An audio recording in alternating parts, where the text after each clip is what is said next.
Hello, all. I'm Nathan, that weird guy who created this podcast to overanalyze video games, superhero media of all kinds, RPGs, and other nerdy whatnots I feel like taking a wild crack at. In this episode, I'm going to be diving into a confrontation that once divided forums and YouTubers alike. Who is best for Skyrim, the Stormcloaks or the Imperials? Considering that Elder Scrolls 6 will be coming out sooner rather than later at this point, we may just be getting some answers as to what happened in the aftermath of the Skyrim Civil War. So this is one of my last chances to weigh in on the debate with the same information available to those who've been having this argument since Elder Scrolls Skyrim first came out. So let's get rolling with an analysis of the conflict. The professed source of the conflict of Skyrim is the White Gold Concordat, in a manner that kind of reminds me of the Treaty of Versailles, the treaty that ended World War I, but left many issues unhandled or botched, ending up leading to the European side of World War II. The White Gold Concordat was the peace treaty that ended the Great War between the Empire and the Aldmeri Dominion. To say the treaty didn't favor the Empire would be an understatement. The treaty itself was a last-ditch attempt to preserve the Empire and signed under circumstances that were less than ideal, and we know just enough about the Great War to know that the Aldmeri would have fought on and won if the peace wasn't signed. So we already have a political situation poisoned by the sting of defeat. I don't think that some characters are exaggerating when they call the peace a surrender. That's actually the form a lot of conditional surrenders take in real life history. A peace treaty, signed under duress and offering very unfavorable terms. Also, like real life, this sort of defeat has huge psychological consequences to the populace of the losing side.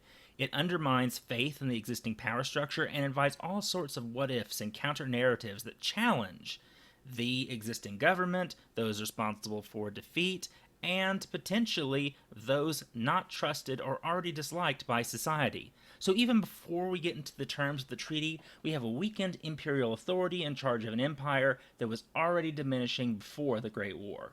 If we're thinking about this according to Chinese political and philosophical theory, this could be a sign of the loss of the mandate of heaven. In more cynical terms, the empire has just proved itself weak. I want to stop for a moment and take a look at real-life defeats of this kind and the effect that they have on regimes and the populations they rule over. This sort of thing sparks a crisis for ruling authorities, creates questions of legitimacy, and leaves a psychologically and some would say spiritually damaged population in its wake. I mentioned World War II, so I'm going to talk a little bit about Germany in the wake of World War I. You had a people existing in the wake of the total devastation that was World War I, and yet the lines had been holding, as far as most Germans could tell, and if you pay attention to the political rhetoric of the time and the propaganda, most of what they were hearing from the government was intended to increase nationalistic zeal and tell them, just a little bit longer, we're winning, we're holding strong, and then the surrender happened due to economic and military pressure. So what do you do when you have a proud nationalistic people who have just lost that war? Well, the first thing that comes is the economic and political suffering that will be heaped upon the country by the victorious parties. And even many people at the time and just after the Treaty of Versailles considered the terms of the treaty to be too harsh, something the Nazis later would use to their advantage in trying to justify their actions on the political stage. Next, you had that need for answers. Who was at fault? Who had failed them? And naturally, many of the leaders of the German military did not want to take the blame for this. This is where you see the origin of the stab in the back myth. Well, who's at fault? Jews and other undesirables. It wasn't the military, it was some other people. It was people in government. Yes, the big guy that crushes the little guy. And inevitably, as mentioned with already pre-existing anti-Semitic ideals in Europe, the Jews are one of the naturally prominent examples, despite all evidence to the fact that German Jews participated just as vigorously as non-Jewish Germans in World War I. Serious political and military blunders have similarly undermined Roman emperors and Persian emperors alike in antiquity, and many kings in the Middle Ages did not survive major political defeats. This can be an especially problematic issue when your claim to power comes from divine right. If you are God's righteous ruler, Why did you fail? Why did the gods turn their back on you? Well, maybe something's wrong with you. Figures who previously criticized policy, no matter how deranged or simplistic or idiotic they might be, suddenly have something to call on. Look at how the people in charge failed. I could do better than that. And as you can see from much of modern history, this has often been a case when regimes fall, or at the very least, take a severe bump along the road. The people demand answers. The people want to heal. The people need somewhere to go with their anger, their mistrust. Many times, governmental figures need to re-solidify their power, look for people to blame, or look for a person's throat to cut so they can climb higher in the wake of the chaos. All of these things often happen in the wake of a serious defeat. The White Gold Concordat imposed serious demands upon the Empire. If the surrender wasn't upset enough, these demands certainly made things a good fucking deal worse for Imperial stability. The one most mentioned by people within Skyrim is the ban on Talos worship. This infringes on Imperial citizens' religious autonomy, which, if you haven't learned from looking at history, is something people make a big fucking deal about. Worse still, this ban is enforced in Skyrim by roving bands of Thalmor, who arrest and even kill citizens of the Empire, and they're left largely unchecked.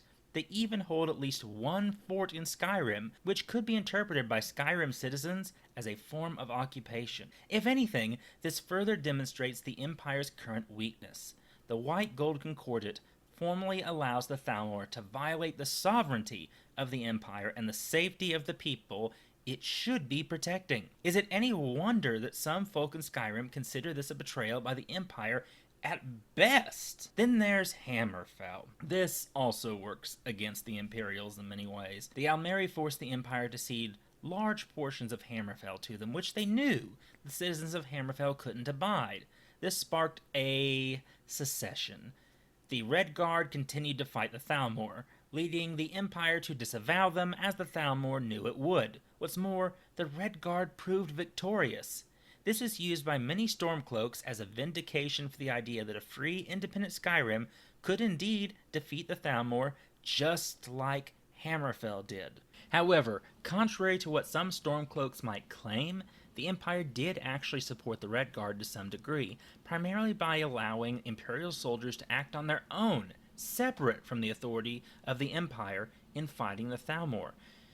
This was, in short, a proxy war against the Thalmor, the only way for the Empire to continue to strike at them while maintaining the peace. The Red Guard weren't truly standing alone. Again, we see this in military history quite a bit, where you have one power standing against another power, but they attack them by proxy. They send supplies and sometimes even volunteers to one adversary's foes, thus fighting them but not directly. Considering how nasty the Civil War has become and that the Red Guard were released by the Empire and didn't violently secede on their own, I imagine that Skyrim couldn't count on any Imperial support for some time should they decide to stake it militarily to the Thalmor. Thus, this situation in Skyrim is not parallel to that in Hammerfell. Another demand with serious consequences was that the Blades be disbanded.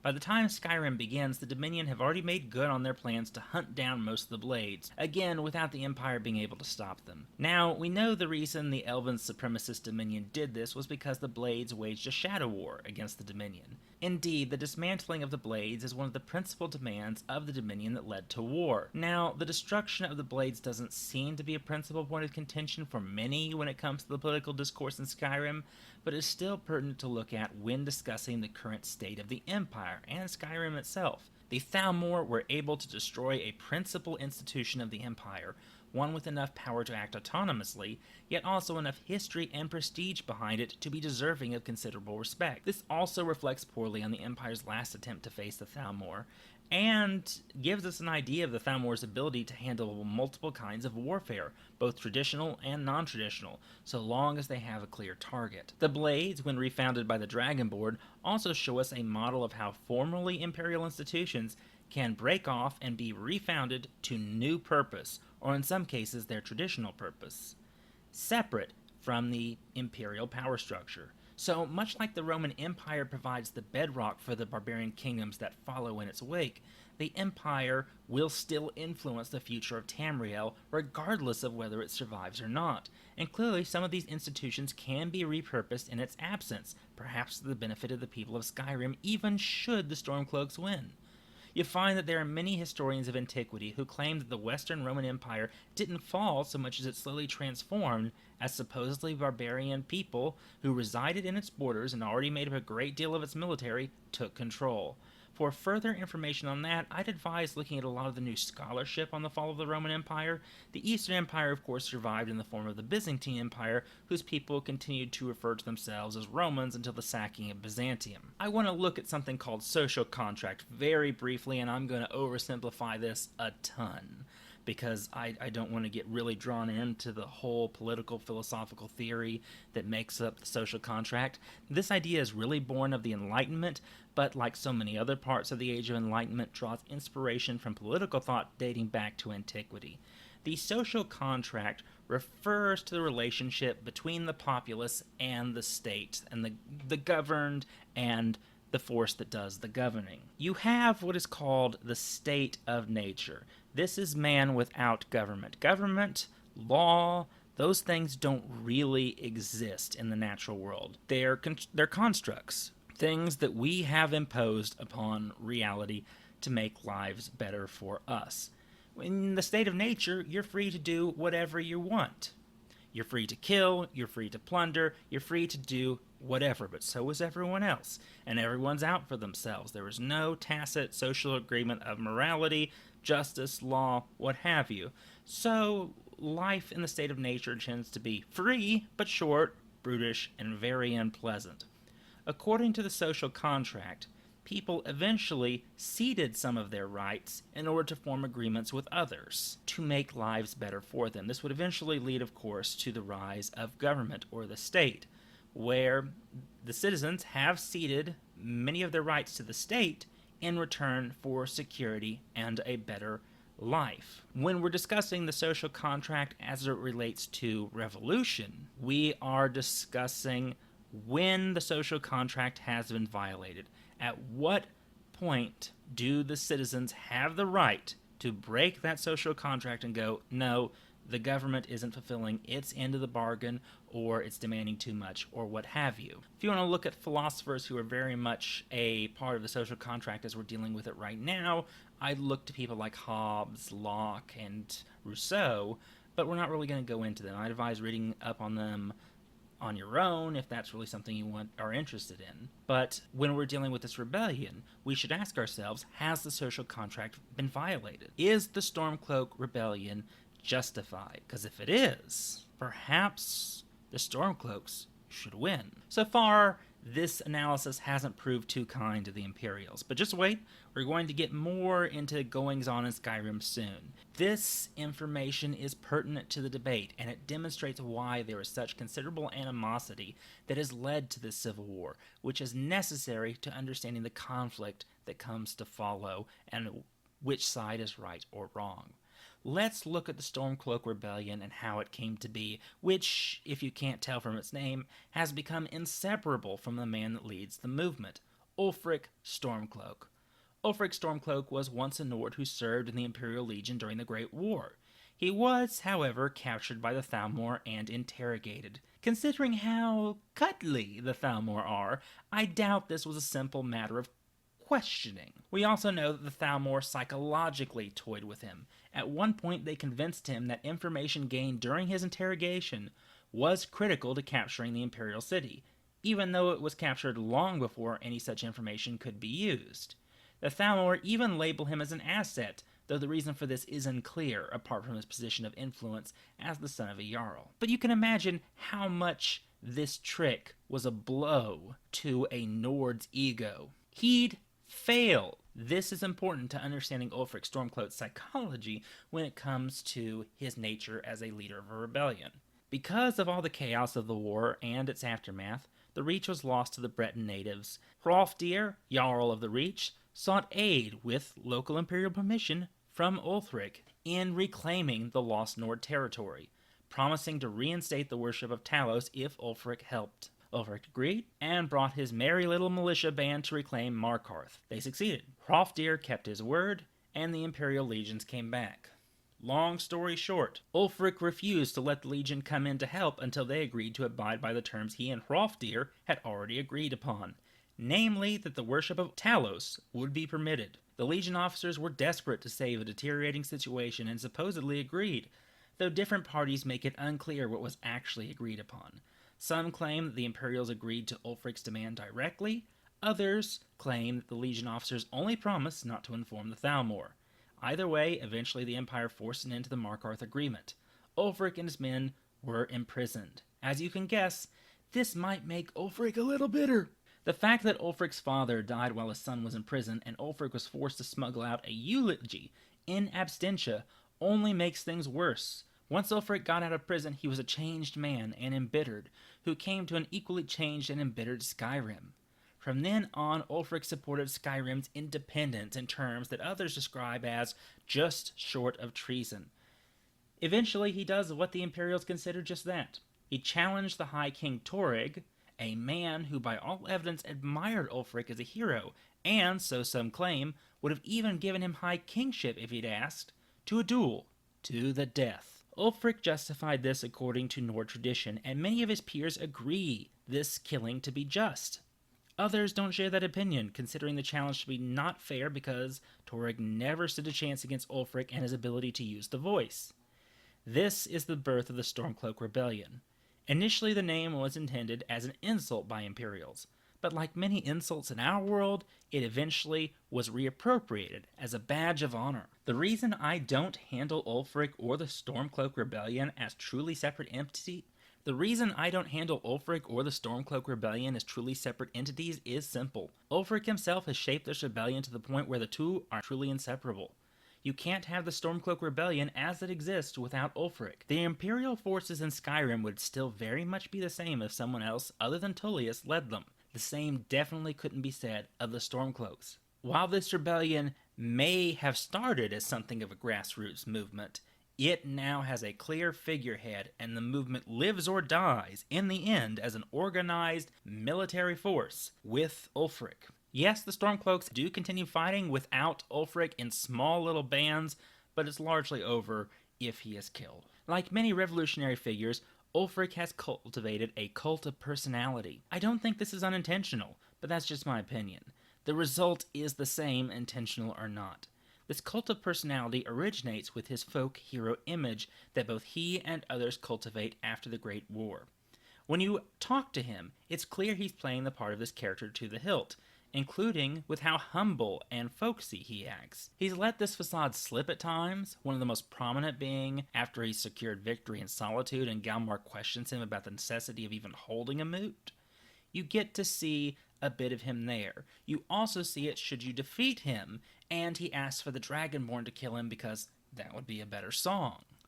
He's very much focused on the legend, and that legend is central to his cult of personality and his place in history, which he's already thinking about. This is why he had to kill Torrig. Yes, Torrig probably would have handed him the High Kingship, but that would not be the true Nord way of earning it. Not according to the old legends, and Ulfric very much sees himself as a figure from those old legends. He needs to reenact the parts to create this image, to maintain this image. So he had to kill the boy who regarded him as a hero.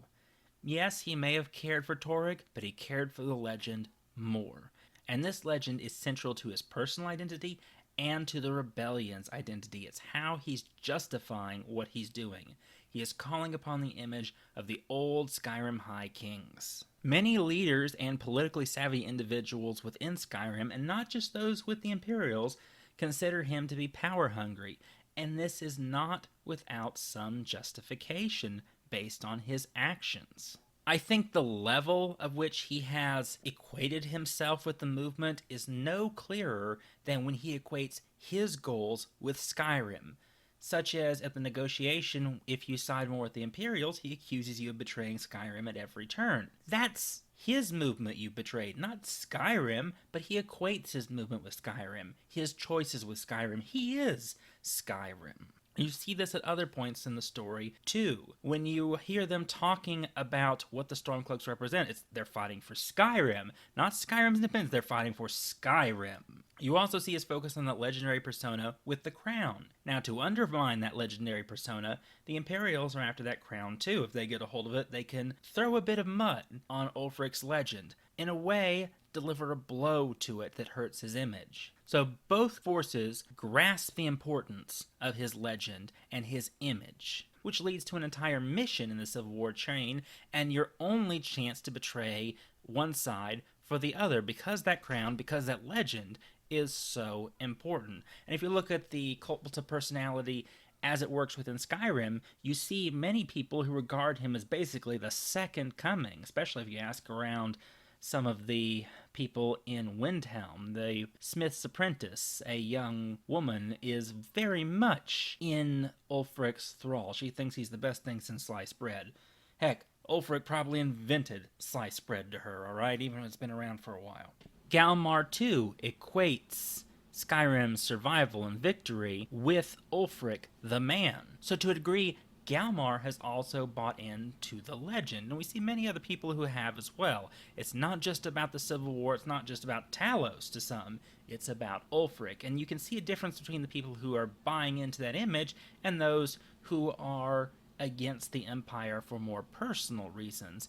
Vignar Greymane is not all about the Ulfric. He's about the worship of Talos. He's about the rights lost by the White Gold Concordat. And even the deposed Jarl of Falkreath admits, yeah, Ulfric's a power-hungry maniac, but hey, better the devil you know than this shit. This is particularly important in how Ulfric has organized the rebellion versus how the Imperial force is organized. In the Imperial side of the Civil War quest chain, you get promotions to different ranks within the Imperial military system as a part of the quest, as you continue to basically rise to the top of that organization in Skyrim to a point. The Imperial army is heavily systematized. Even if Tullius is killed, you could have someone command what was left, and it is subservient to a clear hierarchical force. The system functions without any individual man. When you look at how the Stormcloaks are organized, you don't receive promotions for your victories in battle. You receive titles. Your legend is increased. This fits very much in with the Nordic sagas. It also fits very much in with its irregular military fashion. There's not really a system of ranks within the Stormcloaks. You have the warriors within, the warriors above them, I guess you consider them the officers, they've got that very visible armor, and then you've got Ulfric himself, the top dog. It's very much similar to the Nordic mead halls of history and how warriors would be aligned according to respect at the table. The most respected warriors are obviously in charge, but it's not firmly systematized. Thus, rank and prestige and the whole system is based on the more individualistic image. This feeds into why Ulfric's image has to be sacrosanct. So the movement very much now lives and dies and is shaped by Ulfric. He is the Stormcloak Rebellion. And this can sometimes lead us to not so nice places, as that kind of power can go to someone's head. You can see this very much with figures of political movements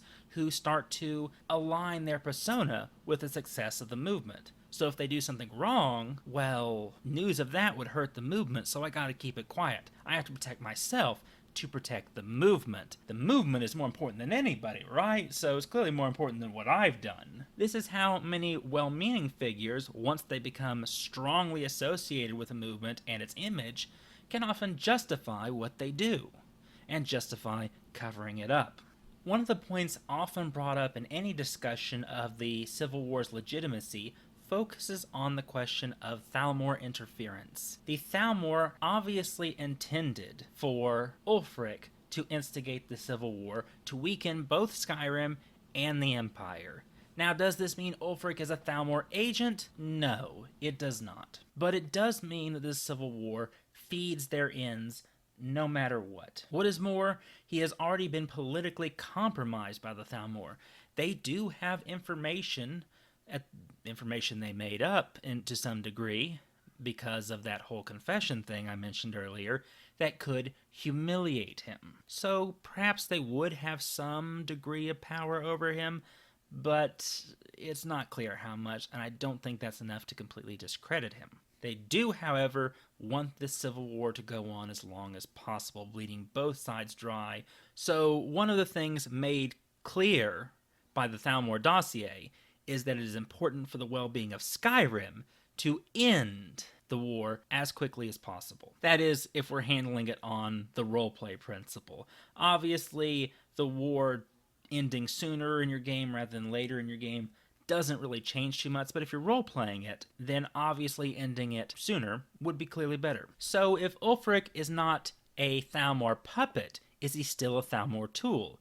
Yes, I very much consider him somewhat of a proxy of Vladimir Lenin, including the fact that he had a significant family member, in Ulfric's case his father, in Lenin's case his mother, die while he was still in prison, leading to further embitterment and a change in political methodology. The Germans in World War I did facilitate Lenin's passage into Russia in order to make use of the political dissidents there to disrupt one of their enemies. Did they intend Lenin to be victorious and to create the Soviet Union that would threaten them, and that the fear of the Soviet Union would eventually lead to legitimizing Hitler? No, I don't think they intended that at all. I think they ended up creating a demon far beyond the nightmare of Tsarist Russia, which potentially is what could happen to the Thalmor if the Stormcloaks are very successful. But he was intended as a tool to create this disruption. So as things stand at the beginning of the game, the Thalmor plan is working out. What is worse,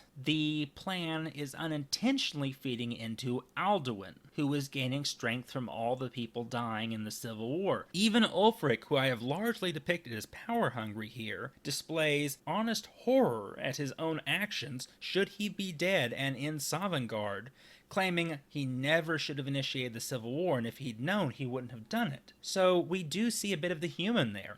He's not a totally bad guy. He really does believe this is right. And I think part of the reason he needs to believe this is right goes all the way back to that notion of the legend and the humiliation the Thalmor have heaped upon him. Remember, he's a Nord's Nord, a very proud Nord, and the Thalmor convinced him his information led to the Imperial army's defeat, which would indirectly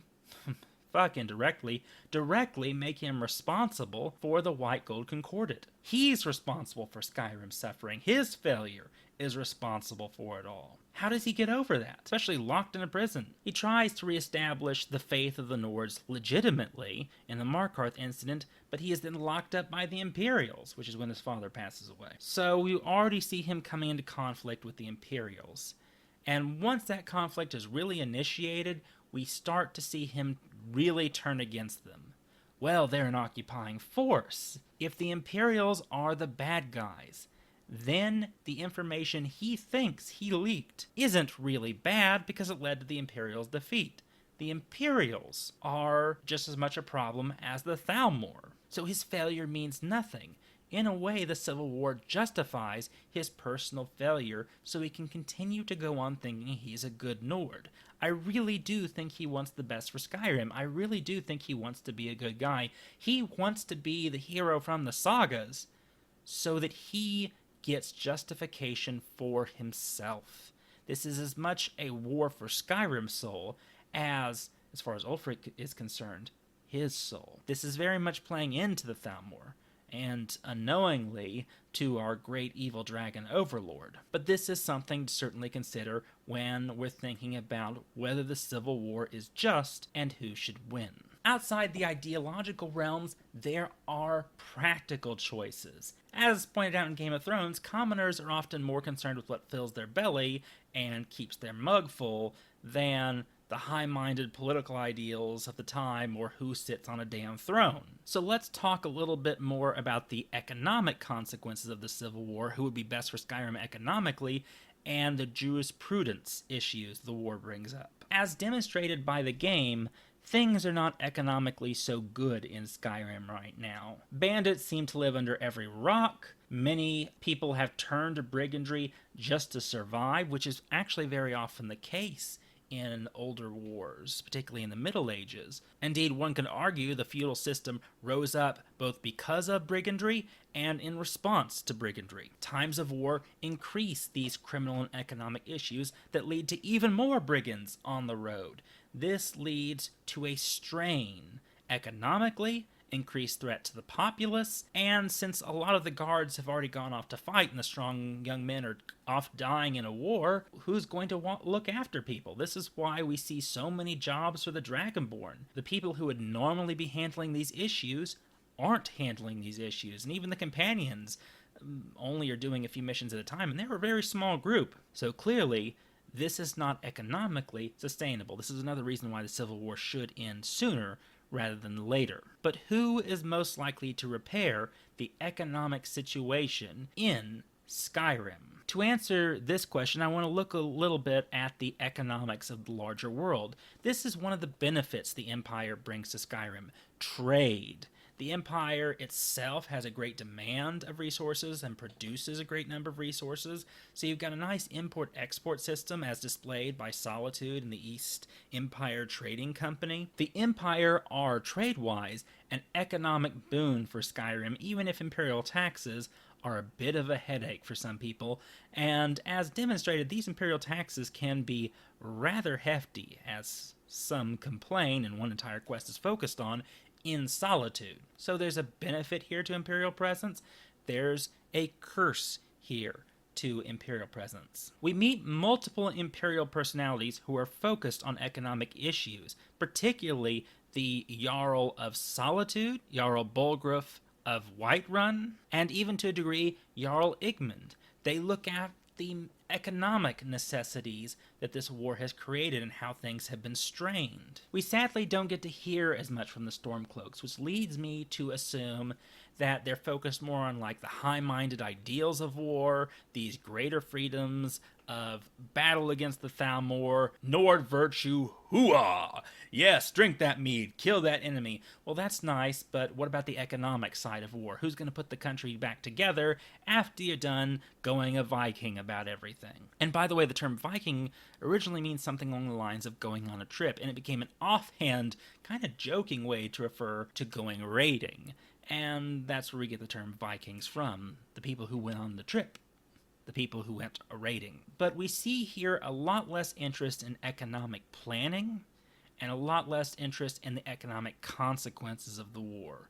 Should the Imperials lose, I doubt they're going to be as interested in initiating direct trade with Skyrim. Yes, there will still be people to trade with Skyrim, but it's going to cause an economic fallout. Now, it looks like most land and home ownership in Skyrim is based on contract law, which is handled by the holds. So the pushing out of Imperial authority wouldn't disrupt a lot of the contractual land holdings, which means that there is at least a stable base to work from no matter who wins. Still, the Empire seems far more economically focused than do the Stormcloaks. This is an issue you see in a lot of revolutions. Blowing up the train is easy. Getting the trains to run on time, that's much harder.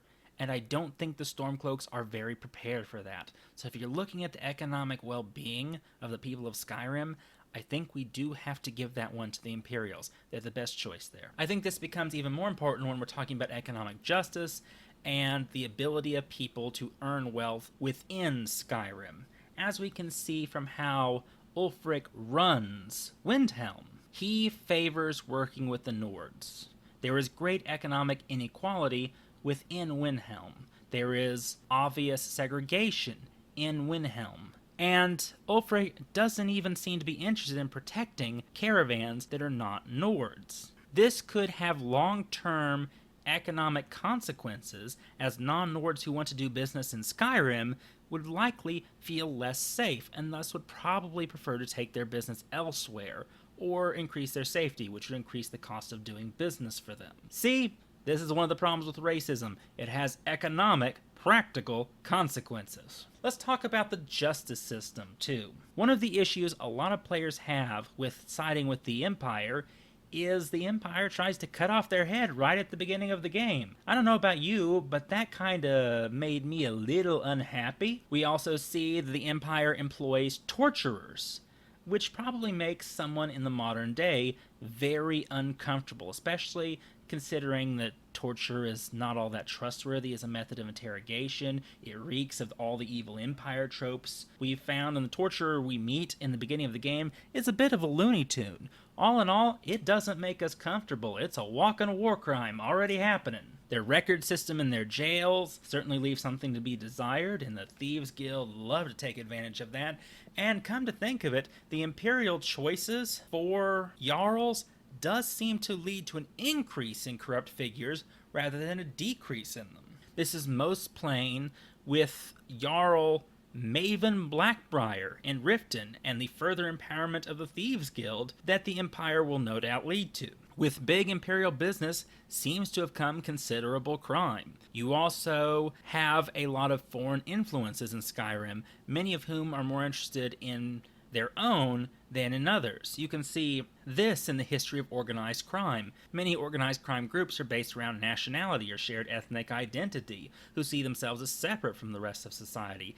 And considering the racial conflicts of Skyrim, that's only likely to increase.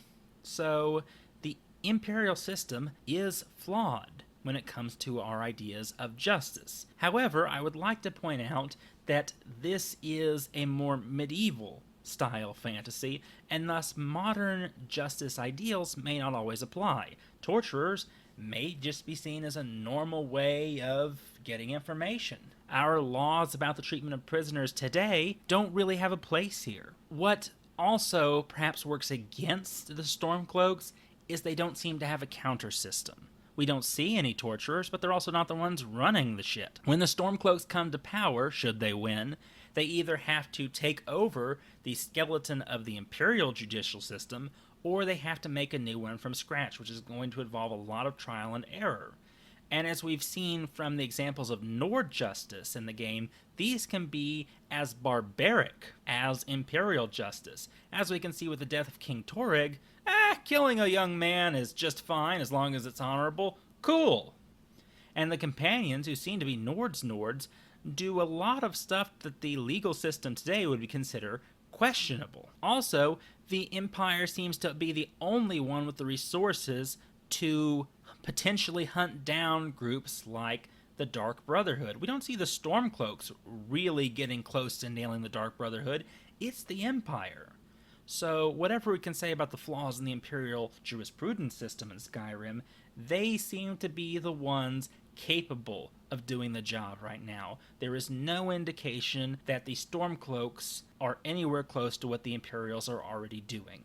What is also probably making things worse for the Imperials is the very nature of the Civil War. You don't know who's on whose side. This increases paranoia, this likely increases fear, which leads to increased brutality, increased draconian methods, and this is yet another reason why the Civil War should end quickly, whoever wins, because the situation will only get worse from here if the Civil War continues. But based on the evidence we see in the game, the Imperial system of justice seems to be the best hope for Skyrim, with one glaring exception: the Thalmor. The Thalmor do not answer the Imperial system of justice. They are clearly free to operate. They can kill people without explanation, as far as I can tell. Only one example exists of a Thalmor even waiting for proof to do anything. And the Thalmor are about as foul and awful as it gets.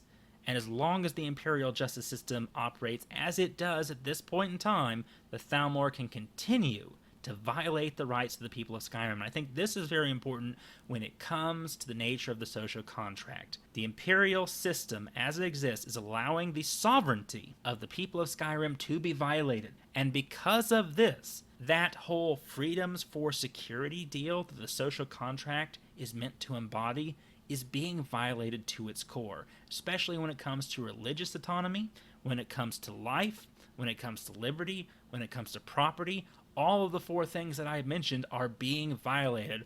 All four of those things are very much indications that the Imperial system has violated the social contract. However, there is one serious blow against the notion of Nord justice as it relates to Ulfric. When you consider that Ulfric will be the most respected Nord in the case of his victory, a lot of the systemic changes will flow from him. He's the model. He's the top of the chain. And those policies are going to flow down. When you see the issues afflicting Windhelm, when people who are not Nords have difficulty receiving justice and Nords are free to violate the rights of others without consequence, that is going to spread. So you will see increased racial and cultural inequality throughout Skyrim should Ulfric win. So this kind of counts against him too. Assuming that we consider the well-being of Skyrim to involve non-Nords.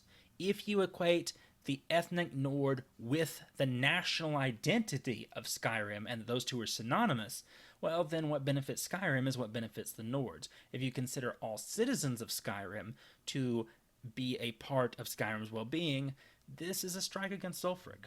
Which brings me to my last little bit of analysis with the Civil War when it comes to determining who would be best for Skyrim in the end. It is the leaders of a movement who often end up determining where this movement goes. They embody its greatest vices, they embody its greatest virtues. So I want to take a look at the potential Jarls and the existing Jarls, as well as the leadership and paragonal examples that we see in the Stormcloaks and the Imperials throughout the Civil War.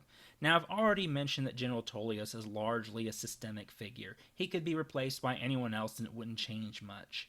He doesn't seem to be a bad soldier. However, we do notice he's willing to dispense with the traditional Nord trial in order to kill Ulfric on the spot and just be done with the rebellion. And he clearly doesn't have that much of a problem standing 20 feet away from the captain ordering your execution for nothing. So he's willing to do things to get the job done. He also, however, loves Skyrim and admits he would want to live here. Legate Rika is kind of a Nord's Nord. She's a Nord paragon and the counterpart to Galmar Stonefist, who is the Nord's Nord paragon of the Stormcloak side. They parallel each other. They both fought together. They both believe in Nord values. They just see different paths to protect those values. They're kind of meant to show you that good Nords can be on either side and there's legitimacy to both sides. Now, Hadvar and Ralof can eventually rise to sort of low-level leadership positions, but they are really also parallels of each other. They are the every Nord soldier. They are the normal people caught up in all this and kind of meant to be your friends to show you the best side of the movement. Where we're really going to see some of the potential changes for the future of Skyrim come from the Jarls, who handle the close-up changes. Which Jarls would be best for Skyrim? This is a part of our choice when we are trying to shape the future of Skyrim for the better. And yes, you will be doing the shaping. You, the player, are the central defining force of the conflict. You literally get to decide who wins and who doesn't. So you bear full moral responsibility for the fate of Skyrim. That's on your shoulders in a role-playing sense. Now, if you're just playing this to have fun and not really caring too much about the story and chopping up people for a good time, maybe that doesn't matter too much to you. But in a role-play sense, if we're treating this as kind of like a real world in a sense, and no, it's not real, it's just a game, but if we're treating the story as a living, breathing world, your choices have consequences. You bear the responsibility for who comes to power and what they do in the future. With that in mind, let's look at who you're putting into power. Now, in Hofengar, the person in power stays the same no matter who wins. That is Elisif the Fair. She's the widow of King Torrig, and she's sort of a puppet for the Imperials at the beginning of the campaign. Now, her steward, Falk, seems to be a nice guy, and he's trying to help her out as best he can, though he tends to overrun her when she oversteps. And the Imperial commander, Tullius, doesn't really talk to her at all. He just goes and does things without her permission, further reinforcing the fact that she's just a puppet. Now, we know she means well. Anytime she senses a threat to her people with, like, the Wolfskull Cave thing, or the potential threat of a siege, she tries to do something about it. She wanted to send basically an army to go deal with the Wolfskull thing. Instead, Falk said, we'll handle that more reasonably and just sends you instead. Totally more reasonable. She wants to store provisions for the siege, but Falk lets her know that's not really feasible. So she wants to do good, she's just not necessarily prepared to be a ruler. We also see her reacting a great deal more emotional than a lot of the other rulers, and in some cases, not at all that authoritative and regal. I mean, she basically gets charmed into buying clothes from Radiant Raiment when you walk in and say, "Hey, does my ass look good in these?" She's not a worshiper of Talos, but she respects her husband's faith, and she even asks you to take her husband's horn to a shrine. So it's very unlikely that she'd have a problem with the restoration of the faith. And she is taking a risk asking you to do this, because this could come back to bite her in the ass. She resents Ulfric, and even should Ulfric win, she bemoans the lack of justice in his victory, but she does cave to him and become his puppet instead. She clearly sees the betterment of her own people and maintaining her life as equating to her maintaining the throne. She actually was in a loving marriage, which if you consider medieval history was very rare, even though she found herself in a marriage of politics. Either way, Elisif the Fair probably continues to exist under the thumb of someone else. It's just under whose thumb? General Tullius and the Empire, or Ulfric, Stormcloak, and the Stormcloaks. So not much changes based on your decisions other than what we've already discussed. Ulfric's or the Imperial systems will take effect in Solitude. Now in Hjalmark, we also get a very vague choice. The sitting Jarl is Idgrod Ravencrone. She's an Imperial supporter, though only loosely, because she doesn't really say much about supporting the Imperials, other than having an Imperial officer there. She's an older Jarl, uses magic, is wise, but is definitely not trusted by her people, and she's a little bit senile. She doesn't necessarily want to be bothered with the petty problems of the Hold, and I see this as a bit of a negative for a ruler. Yes, her wisdom's great, yeah, the magic is nice, and yes, she will act once she has proof of problems. Like once you point out the vampire, she'll send people to go deal with it. No, they're not necessarily prepared to deal with it without you, if you've ever gone in with them. She'll even help the Dragonborn. But that distance from the petty problems, that dislike of being bothered with it, I don't necessarily see as a very good trait for a ruler, especially a ruler of such a rural, small community. Unfortunately, we don't get much of an idea of what her replacement is like. Sorley the Builder is just largely vague. Now, Sorley doesn't actually originate from the Hold capital, and from the fact that she chooses an Argonian housecarl, we don't necessarily see any issue of racism common in the Stormcloaks, but beyond that, we don't know anything about her. She just fills a spot. Now you can kill her son, and if you refuse to apologize, she might try and kill you, but I mean, that's a mother's prerogative. I'm not really sure one way or the other that makes her a good or bad ruler. I'm not sure how an apology would justify the death of your son, but whatever. All in all, we don't get much on Sorley. Idgrod is the much more fleshed out character.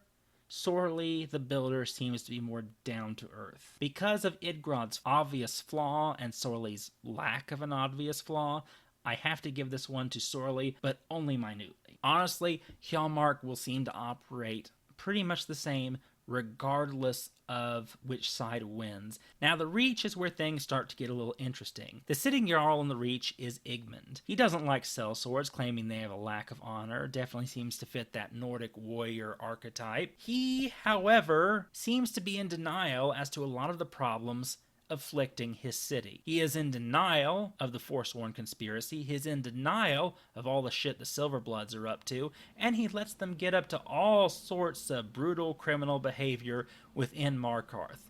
Markarth is also one of the economically worst off of the cities, as we see a vast difference between how the well-off live and how the slaves in the mine and the lower class live. This economic disparity doesn't bode well for his leadership. He even has a Thalmor operating in his court, although this seems to be the nicest of the Thalmor. That doesn't necessarily mean much because he's still basically doing Thalmor shit. You can somewhat impress him and change his opinion of you, like getting his father's shield, getting him to name you Jarl, yet still his policies are rather vague and he remains in denial of a lot of the city's problems. At one point, he does acknowledge the Silverbloods may be at fault for a lot, but he admits he can't challenge them. They're too financially important. So what we have here is a politically weak Jarl who is being pushed around by an elite family in the city, and who even the Thalmor can bitch with impunity. His opposite number is Thongvor Silverblood. This man openly boasts of his political position because of his power and fears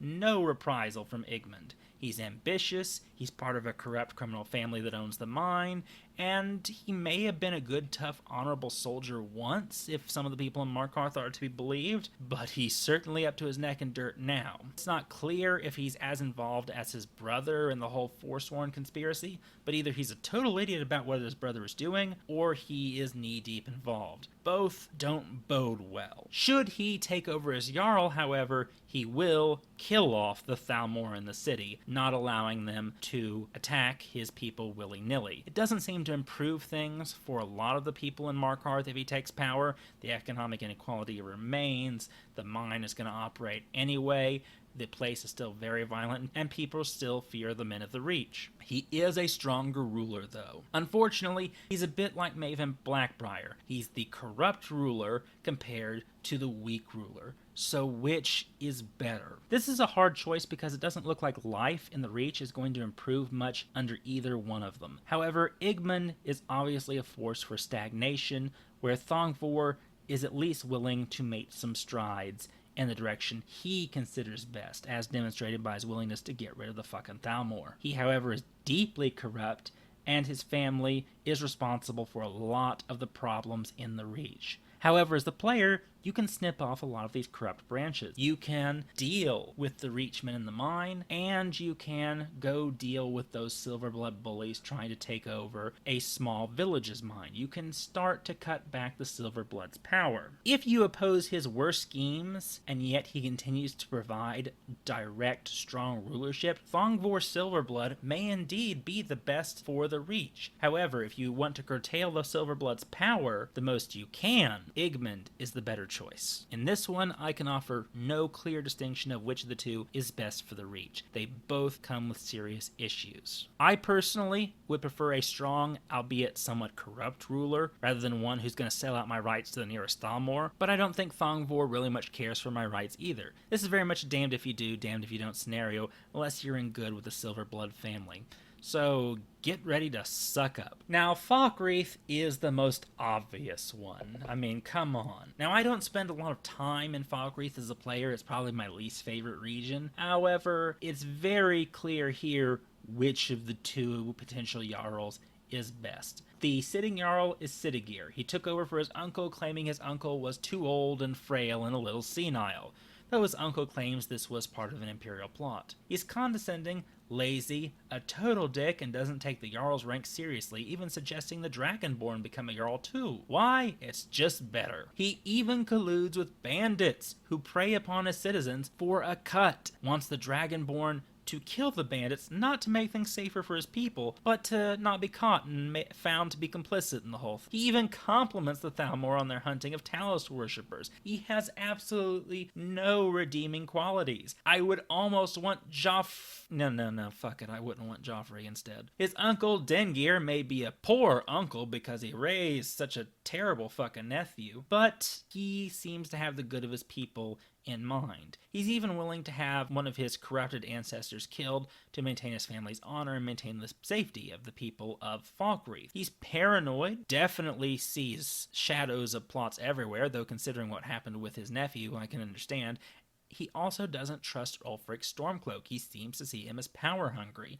However, he prefers the devil he knows over the devil he doesn't. Stormcloaks have this thing. I'm sorry. Stormcloaks have it. Sigurd blows. Now, in Whiterun, we meet Balgruuf, who is probably one of the most popular Jarls among players. He has a Dark Elf, has a housecarl, alleviating a lot of the potential racial tensions there. He worries about his people. He believes the Civil War is foolish. He's more loyal to Whiterun than either side. He looks after the people of Whiterun at every opportunity, even those not within the city. Ulfric may to a degree force his hand militarily. Balgruuf wanted to maintain trade agreements with the Empire. He still worshipped Talos. Is regarded by his people as a true Nord. And he apparently was well regarded enough to have even convinced former Stormcloaks to side with the Empire. He is respected. He's a good man. There's nothing in there that makes us regard him as a terrible or incompetent leader. I would normally say that this would make Jarl Balgruuf the best guy in there, but Vignar Greymane isn't bad either. He has strong ties to the companions. He's lost a great deal to the Thalmor, including his faith, and one of his sons has actually been kidnapped. His family has fallen on hard times because of Imperial mismanagement. He's family to the best blacksmith in the city, and he similarly is respected and wants to look after the rights of the people and cares about the people in Whiterun. Yes, Balgruuf gives a heart-wrenching speech should he be dethroned, and I feel like a total asshole anytime I side against him, but Vignar Greymane isn't a bad man either. I only give this one to Balgruuf and the Imperials because we get to see more of Balgruuf's decision-making than we do with Vignar, and for that reason, and that reason alone, which is a very thin one, I am willing to give the win to Balgruuf. The Imperials are the best choice for Whiterun, but only by a narrow margin. The Pale, that uncomfortably cold region, is currently led by Skald the Elder, or Jarl Skald, however we want to refer to him. He's paranoid of his own citizens who are in the Imperial Legion. He believes the dragons will leave with the Empire and that they are divine punishment from Talos. He's hypocritical about those who desire to fight in the conflict if they're of lesser stature than him. He is totally bought in to the cult of Ulfric, and he doesn't have his finger on the pulse of his people, who are largely neutral in the Civil War. Overall, he's a crazy old man who just doesn't seem to get it. His opposite number and potential replacement is a veteran of the Imperial Legion, Brina Marillis. She's far more practical than Skald, doesn't labor under his delusions, she's much more popular in Dawnstar, and is very much interested in facilitating the defenses of a community with no walls and primarily made of wood in case a dragon comes around. I mean, they're fucked if a dragon comes around and you're not there. She is obviously the much more practical choice, and she was willing to remain out of the conflict should Skald still be in charge. Overall, I think the Imperials have this one. Brina Marillis is the better Jarl of the Pale. Then we have the Rift, the most corrupt region of Skyrim. The sitting Jarl in Riften is Layla Lawgiver. She's an obvious supporter of the Stormcloaks, and she's a bit of a naive fool. I mean, she's well-meaning. She does intend to improve her city. She holds Mjolnir the Lioness in high esteem. She wants you to take care of the skooma dealer in Riften. She aims to cut back corruption. She wants to get rid of the Thieves Guild. She wants to do so well, but she just sucks at it. She's a fool. She is friends with Maven Blackbriar without realizing Maven's basically the kingpin. The citywide corruption issues, including those at the orphanage right outside her door, go on without her know-how. She is such a moron. She has a spoiled son who can do nothing for himself. And then she has one son who tries to talk some sense about Ulfric, and she gets her court wizard to try and cure him. Thankfully, the court wizard is such a mess she doesn't do anything that could really fuck him up. Yes, she tries to uproot corruption, but she is woefully inadequate to the job. You can help her, but only to a degree. As long as she sits on the throne, the issues afflicting Riften cannot be changed. Then there's Maven Blackbriar, the criminal kingpin involved with the Thieves Guild, has ties to the Dark Brotherhood, controls a lot of the corruption within Riften, and is very connected throughout the Empire and the city. She obviously engages in a lot of political and economic corruption, and she even attempts to ensure an economic monopoly on the best meat in Skyrim. And for any of you who have ever taken an economics class, you know that there are many serious economic consequences that can come from such a powerful monopoly. This could be very bad for Skyrim. I mean, about the best thing we can say about her is that she funds the orphanage, and that's probably just to launder money or to improve her image. Her children are not much better than Layla Lawgiver's. One's a little crazy alchemist and the other's in prison, so yeah, not the best example of motherhood. However, unlike Layla Lawgiver, she is efficient. While she's involved with the Thieves Guild, which you can become involved with as well, she doesn't seem to be involved with the whole skooma operation and seems quite okay when you annihilate it, never bringing it up to you. She's a powerful person and friend to have on your side from a roleplay perspective, and surprisingly, as the Thieves Guild gets more powerful, we don't actually see things get economically worse in Riften. Indeed, the Undercity actually becomes an economic hub. When you consider that for a criminal empire to flourish, the civilization must also to a degree be flourishing, you see that parallel between the successful city and the successful Thieves Guild. So perhaps Maven Blackbriar is not the worst thing for the Rift. She's a crook, she's a scumbag, yet she doesn't seem to be as bloody-minded as the Silverbloods. She's not running a terrorist organization, for goodness sake. Overall, I think Layla Lawgiver's inefficiency makes her a second choice to the obviously more corrupt Maven Blackbriar. I'd give this one to the Imperials. Maven Blackbriar is a better choice for the Rift, especially if you are working with the Thieves Guild. It's certainly better for you. I consider the Thieves Guild far less evil than the Men of the Reach, for sure, especially with their no-killing rules. Now, Winterhold's a bit of a close contest. You have Courier, who is the sitting Jarl. He's a supporter of the Stormcloaks. He's very grudge-focused. He distrusts mages, for obvious reasons, wants respects, and looks to restore the good old days. He wants better for Winterhold. I mean, can you ask for much more? Well, yes, you can. Actually being good at it. Wanting better is not the same as being good at it. However, he doesn't seem to have the naivete of people like Layla Lawgiver. He seems to be decent at the job, despite his rather limited resources. Kralder is much the same. One thing that Kralder has over Courier is better relations with the mages, and I think this is important. The mages are very defensive about their position in Winterhold, however they could be a great economic boon to the people of Winterhold and will obviously react to protect the city. I think Kralder is the better choice to foster good relations with the mages and perhaps improve Winterhold's standing than Courier. Just barely. I've got to give this one to Kralder, the Imperial Jarl of Winterhold. Our last example is the Jarldom of Eastmarch, which is centered around the city of Windhelm. We've already discussed Ulfric's Stormcloak a great deal. I just want to point out one more thing about how his city is organized in a little bit more detail. It is a very well defended position, that's for sure, and has its own trade docks that can go to the wider world, including Solstheim. So economically, it operates from a strong position and doesn't require Imperial support. This is important for the economic well-being of the rest of Skyrim. It shows that even without Imperial ports and ships, there is some economic life that comes from maritime trade. However, his city is strictly segregated. The Argonians live outside the city walls in an environment not at all suited to their scaly physiology. Then you have the Grey Quarter, where the Dark Elves live, which is a run-down section of the city. It's apparently gotten worse since Ulfric took over. The Dark Elves are obviously terrorized by the Nord inhabitants of the city, who can even get away with violence and threats of lynching, with no reprisal from the city guards. Now, perhaps this is in part because of the Dark Elves' arrogance, and obviously the Dark Elves are xenophobic and arrogant. We've seen that in previous games.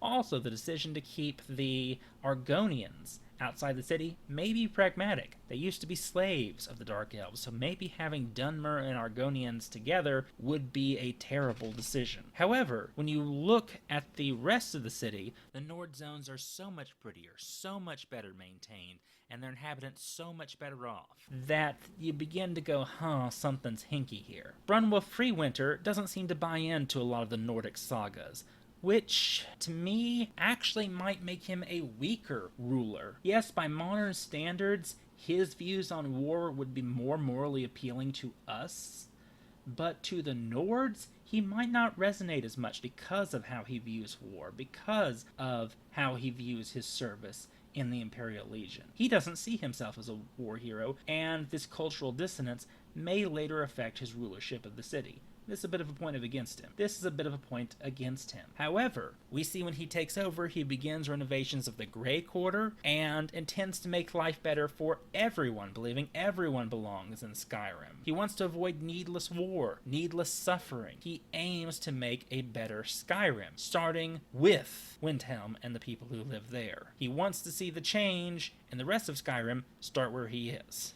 See the change within yourself before demanding it in others. Now, he doesn't move too fast. He doesn't, bring all the Argonians in or anything, and I think this sort of vindicates Ulfric's decision about the Argonians just a little bit, because even Brunwulf realizes, hey, maybe it's not a good idea to have those two living together so quickly. He clearly intends to make the city better for everyone, but he's only going to move so fast. We also see even before he takes power, he's willing to step out on his own to help people in a brigand-ridden land in the Civil War. Yet, he remains loyal to his liege. He's not actively working for the downfall of the city or the harm of its citizens. Overall, because of what we talked about with Ulfric Stormcloak and Brunwulf Freewinter, From my personal opinion, I think Brunwolf is a better leader for the city, not necessarily for Skyrim, than Ulfric Stormcloaks. So I've got to give it to the Imperials. So for those keeping track of who I think are the best Jarls for the provinces based on what's available, Brunwolf is the best Jarl for Eastmark. Crowder is the best Jarl for Winterhold. Maven Blackbriar is the best Jarl for the Rift.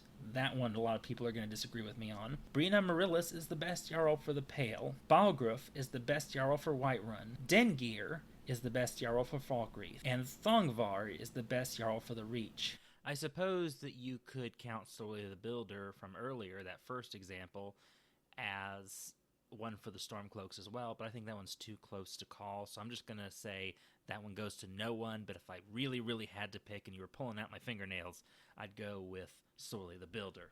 And Elisif doesn't change either way, but I think she'd be better off under the Empire. She'll at least be able to do more for her people in that regard. I think that this current list tilts things a little bit in favor of the Empire, but in the end, I think the choice has to deal a lot with what you value. I think we pointed out that the Nords have a great deal to complain about. Their rights, to some degree, are being violated. The social contract has obviously been violated. They have legitimate complaints. What's worse, there is no guarantee that the Empire could successfully defeat the Thalmor. Maybe Skyrim does have a better chance under the Stormcloaks. Then there's the question of Nordic nationalism. There's the question of Nordic culture and what the consequences of increased Imperial domination is going to be on the people. Will Skyrim necessarily improve under Imperial leadership, or will things only get more draconian as they go on? There is no clear answer to this. I pointed out many of the issues that influence my choices, and generally when I play the game, I do side with the Imperials, though as I've studied history a bit more in the political theory of sovereignty, I have begun to be more sympathetic to the Stormcloaks than I used to be.